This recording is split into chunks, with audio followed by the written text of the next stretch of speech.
తెలంగాణలో పారిన పాచిక ఏపీలోనూ పారుతుందా? వైఎస్ షర్మిల దారిటు. ఏపీలో వచ్చే సర్కారు కాంగ్రెస్ పార్టీదేనా? తెలంగాణలో కేసీఆర్ ను గద్దెదించడంలో షర్మిల పాత్ర ఉందా?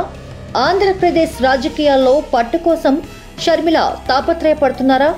సీఎం వైఎస్ జగన్మోహన్ రెడ్డికి ఆమె తలనొప్పిగా మారారా? మరిన్ని ఆసక్తికరమైన విషయాల కోసం ఈ వీడియోను పూర్తిగా చూడండి.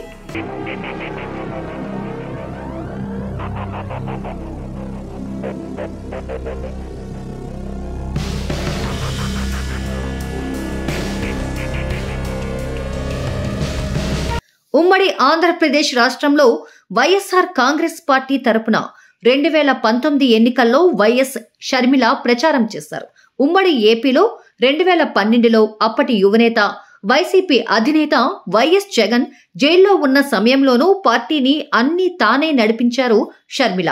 కేంద్రంలోని యూపీఏ కాంగ్రెస్ ప్రభుత్వం అధినేత్రి సోనియా గాంధీపై జగన్ ధిక్కార స్వరంతో ఏర్పాటు చేసిన వైసీపీకి నాయకత్వం వహించిన షర్మిల జగనన్న బాణాన్ని అంటూ పాదయాత్ర చేశారు.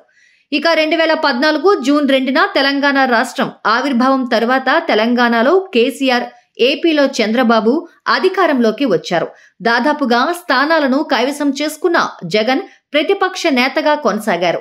ఆ తర్వాత 2019లో జరిగిన అసెంబ్లీ ఎన్నికల్లో వైసీపీ ఘన విజయం సాధించింది. ఇందులోనూ షర్మిల తన వంతుగా అన్నకు సహకరించింది. దీంతో పార్టీ అధికారంలోకి వచ్చింది. సీఎంగా జగన్ ప్రమాణ స్వీకారం చేశారు. ఆ తర్వాతే మొదలైంది అసలు కథ. వైఎస్ఆర్ కుటుంబంలో రాజకీయ లుకలుకలు ఏర్పడి షర్మిల తెలంగాణలో తన ప్రయాణాన్ని ఆరంభించారు. తెలంగాణలో రాజన్న రాజ్యం స్థాపనే లక్ష్యమంటూ 2021 జూలై 8న వైఎస్ఆర్టీపీ పార్టీ పేరుతో కొత్త పార్టీని ప్రారంభించారు. 2023 ఎన్నికలకు 2 ఏళ్ల ముందు నుంచి అప్పటి అధికార బీఆర్ఎస్ పార్టీని, కేసీఆర్ విధానాలను ఎండగట్టారు. ఒక దశలో తెలంగాణలోని అన్ని జిల్లాల్లో షర్మిల పాదయాత్ర చేశారు. కేసీఆర్ ను గద్దె దించడమే ఏకైక లక్ష్యమంటూ ఏర్పడిన వైఎస్ఆర్ తెలంగాణ పార్టీ తర్వాత తన వైఖరిని మార్చుకొని కాంగ్రెస్ పార్టీకి మద్దతుగా నిలిచింది. ఇక 2023 అసెంబ్లీ ఎన్నికల్లో కేసీఆర్ గద్దె దిగాలన్న లక్ష్యంతోనే ఢిల్లీలోని ఏఐసీసీ అగ్రనేతలను కలిశారు షర్మిల. అయితే ఓట్లు చీలి అది కేసీఆర్ కు లాభం కాకూడదని ఆమె పార్టీ పోటీ నుంచి దూరం జరిగింది. దీంతో రాష్ట్రంలో ఎలక్షన్ ఫైట్ వన్ సైడ్ వారిగా మారింది. కాంగ్రెస్ వర్సెస్ బీఆర్ఎస్ గా నిలిచిన పోరులో హస్తం పార్టీ అధికారంలోకి రాగలిగింది. ఇంతవరకు బాగానే ఉన్న తెలంగాణలోనే షర్మిల రాజకీయాలు చేస్తారు. వైఎస్ఆర్ టీపీని కాంగ్రెస్ పార్టీలో విలీనం చేసి ప్రభుత్వంలో చేరతారని అంతా భావించారు. కానీ ఇక్కడే ఊహించని ట్విస్ట్ ఇచ్చారు షర్మిల. తాను అసలు తెలంగాణ రాజకీయాల్లోనే ఉండనంటూ ఏపీ రాజకీయాల్లోకి బయలుదేరారు.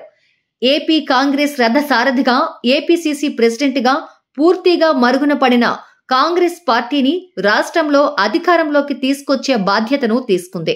ఈ సందర్భంగానే ఏపీ రాజకీయాల్లో వైఎస్ షర్మిల చాలా దూకుడుగా వెళ్తున్నారు. తన అన్న సీఎం జగన్ సర్కారు పైన ఆమె విసురులు విసురుతున్నారు. ఆంధ్రప్రదేశ్ పరిపాలనలోని తప్పులను ఎత్తిచూపుతూ ధీటుగా విమర్శిస్తున్నారు.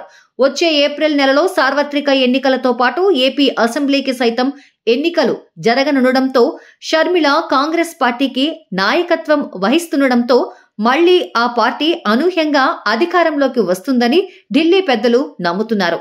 అయితే షర్మిల ప్రస్థానం మొత్తం కాంగ్రెస్ పార్టీ చుట్టూనే తిరుగుతోంది. వైఎస్ఆర్ హయాంలో కాంగ్రెస్ శ్రేణుల్లో ఒకరిగా ఉన్న షర్మిల తర్వాత వైఎస్ఆర్సీపీ, ఆపై వైఎస్ఆర్ తెలంగాణ పార్టీ, మళ్లీ ఇప్పుడు కాంగ్రెస్ పార్టీలోకే వచ్చి చేరడాన్ని ఏపీ ప్రజలు, అక్కడి ఓటర్లు ఎలా తీసుకుంటున్నారన్నది రాజకీయ వర్గాల్లో ఉత్కంఠను రేకెత్తిస్తోంది. మా వీడియో మీకు నచ్చినట్టయితే లైక్ చేయండి, షేర్ చేయండి, మా ఛానల్ను సబ్స్క్రైబ్ చేసుకోండి.